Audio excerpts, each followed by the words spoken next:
How do you find the most profitable, highest commission roofs to sell so you can make the most amount of commission or most sales or most profit in the least amount of time and effort?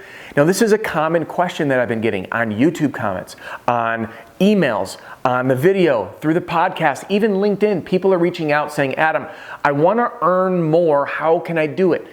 Now, I encourage you, comment, email, DM me. Everything that I do here on these videos and on the podcast are in direct response to what you are facing, and that's the power of this community. So first of all, thank you for engaging, and second of all, keep doing it because I read and reply to them all. And this video here is in response to the common question, how do I sell the most profitable roofs? And I'm going to be sharing a few different tactics far beyond the obvious, which we'll get out of the way. Bigger roofs, more commission, duh. But it's more than that. And if you think about it like this, every roof, whether you're selling a 20-square residential little bungalow or a 60-square monster estate, it's the same work for you as the salesperson. On average, there's 5 visits to the home, assuming all goes well. There might be 1 or 2 less for retail. Let's go through these and let me know if you disagree. We're going to show up first and foremost, right? Either self-generating the lead, knocking the doors, or a lead came in via direct mail maybe, or they called the office. So we show up. Say we one day close them. Awesome. Then we meet the insurance adjuster. We skip this for retail, obviously. At the home, get up on the roof, go do our spiel. Then we sit down and review with the homeowner the scope of loss and collect, if all goes well, collect our deposits so we can get the roof underway. Then we show up on the day of installation. And yes, you should be doing this even if you're not in charge of production. This is an incredible time and one of the easiest times for you to sign up the neighbors. Then number 5 is to collect our final payment or a final visit. And I know that's assuming all goes well. Well, production issues show up. If it stretches 2 days, if you don't close the deal right away and you have to go back, if you have to supplement again. So my point is this, all goes well, that's 5 visits per home. 5 visits in one sale. And it's the same 5 visits, whether it's a 60 square monster or 20 square. So if you're hitting a 60 square, that's 3 times the commission, the profit, right, as this one, the 20 square, and it's the same work. And if you got into that neighborhood, you could literally, if you're driving the same sales volume, triple your income. But it's not as easy as just finding, okay, that's a bigger roof. There's other ways to do it. And for the sake of this discussion, forget supplementing. Even though, yes, it's critically important to the profitability, there's a lot of ways that we can use supplementing to drive profitability, but I'm talking front-end sales efforts to get you in the right neighborhood. Because the whole idea of making the most sales in the least amount of time is leveraging the key touch points of a customer transaction to snowball your one sale into many. So you don't have to go knocking doors cold, doing the stuff that no one likes. It's simply starting warm conversations, getting referrals, and getting insurance agents sending you work, which is everything I teach in my program, The Complete Sales Strategy. There's a link in the description. But I want to walk you through this because the first thing we're going to do, we have the freedom of choice as a salesperson, as a sales manager, as an owner to deploy ourselves and focus in what areas we wish to sell. Now, I know that some companies have sales territories. So sales manager may have told you, you're going to be here. But even within that territory, you have freedom to locate your efforts. And I want you to think of it like as if you're a wild animal and you're creating your den. You're not just going to plop into the first den you see. You're going to go find like, is this the right den for me? Is this den going to provide shelter? Am I going to be able to spread out? Is there food nearby? Right? Are there other mating opportunities presenting to me here?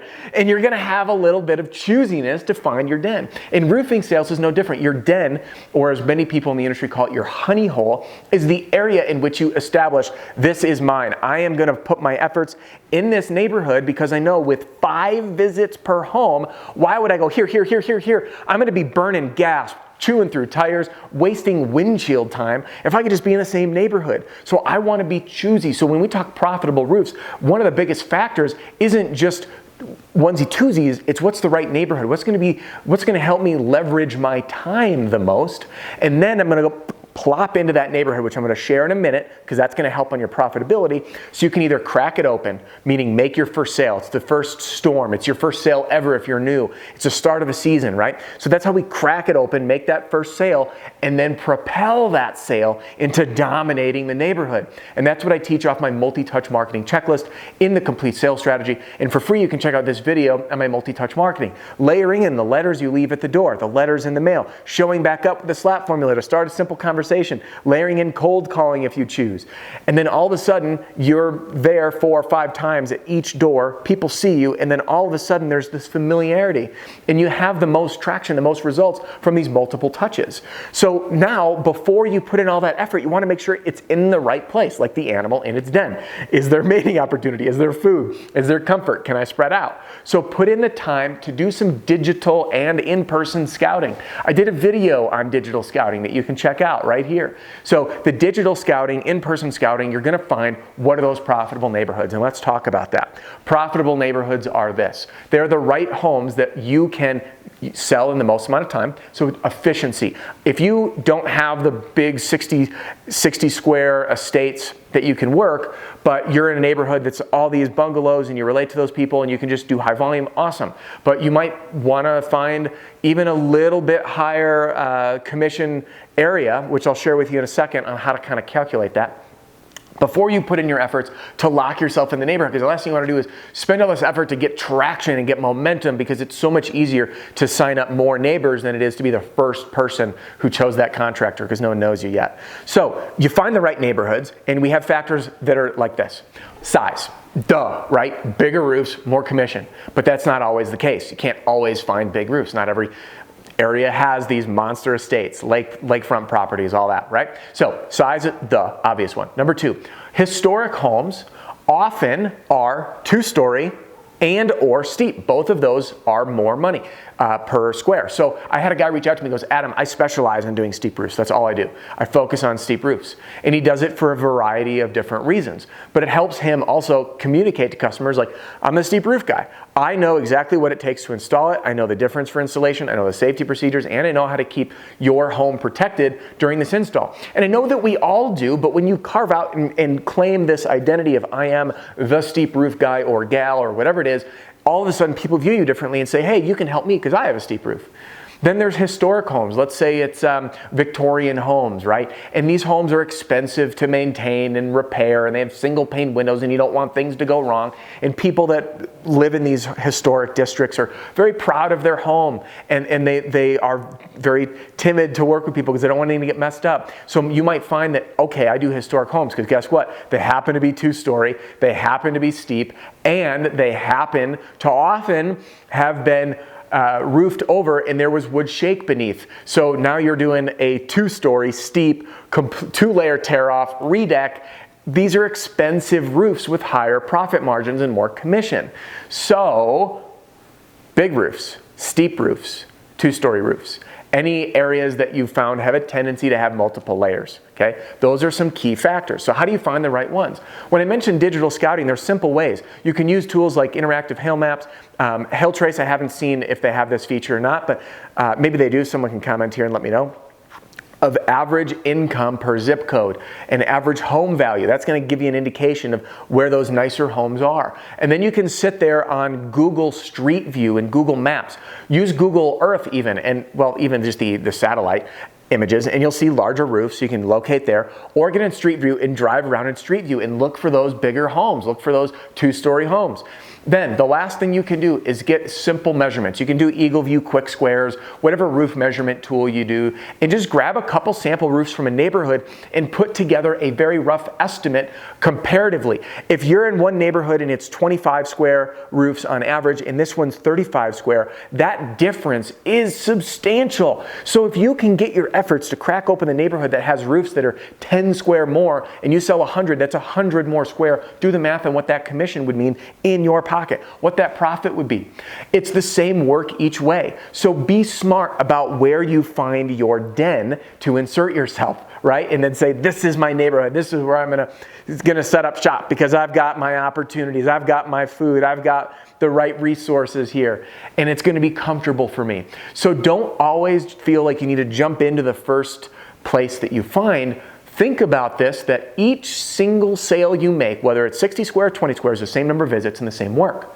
So put yourself in the right neighborhood and then follow, should you choose, my multi-touch marketing approach to crack open the neighborhood, and then my complete sales strategy to leverage those key touch points. What do you do when you have a new customer? You introduce yourself to their insurance agent and start getting referrals. By starting these relationships using the material that I provide. You send a letter to all the homeowners letting them know that you're doing the neighbor's roof. You show up with the slap formula of the neighbors, use your presentation. So that's when you have a new customer. Then when the job is scheduled, this is another point that people often overlook as a sales opportunity to go back into the neighborhood and alert the neighbors of the installation. Then, because they're not always home on install day, which brings us, by the way, to install day. What do? This is the best opportunity, and now all these other neighbors, they've heard from you, they've seen you, they've gotten a letter in the mail letting them know you're doing the roof. Then you show up there with a great presentation, helping them, hey, if any debris comes in your yard, by the way, how's things going for you? And boom, there's a sale. And there's familiarity because they've seen all these touch points. And then when the job's done, we remail. Here, we've done the neighbor's roof. And by the way, a letter's included in there. And then to show back up again when the job is paid in full. And now all these key touch points allow you to cascade that one sale in your neighborhood that you pick with laser precision and then open it up. So now your efforts are being rewarded. Those 5 visits, you're in the same neighborhood every day. I just talked to a guy, I'm driving 60 minutes to the storm, I'm not having traction. That's 2 hours every day. And then he's bouncing around. But if you could 2 hours localize it, now all your time, your drive time is like minutes between customers. More commission based on, selling smarter because you have less time involved into driving all of our creation. And you're creating more customers in the most profitable market that you've found. So do your homework and find what will be your den to create your new honey hole. If you want more on this, check out this video here on digital scouting to help you get into that right neighborhood. And you can click right here to get a free copy of my Pitch Like a Pro roofing sales training video library. I will see you on the next video. There's links in the description to everything that I have to offer. And I'd love to hear from you. Comment on any videos. We'll see you soon. Click here for the digital scouting. Click here for Pitch Like a Pro. We'll see you soon.